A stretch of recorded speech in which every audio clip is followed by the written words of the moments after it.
Finally, and some news that I enjoy, it's rumored that a few Japanese video game companies are making graphic design applicants draw in their interviews just to prove they can.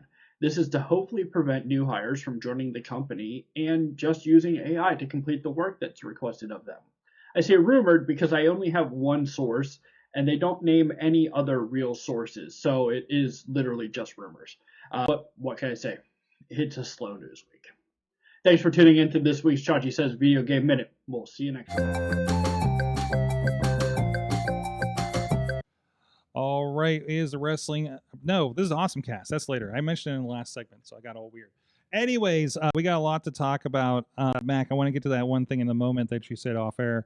But in the meantime, I do want to say, because Chachi, is bringing up an interesting fact. Of course, the Netflix deal with Warner Brothers came out late last week, and of course that may be up in the air with Paramount apparently putting a hostile bid going to the shareholders. So we'll see what happens there. But that is one thing that a lot of people, I think, well, in my world, we're thinking about what's happening to the wrestling, right? But one big thing is WB Games is going to be a part of this merger as part of Warner Brothers, and that includes like the Batman Arkham series, the Suicide Squad game that I'm playing now, Mortal Kombat. Netflix would own Mortal Kombat. How strange is that?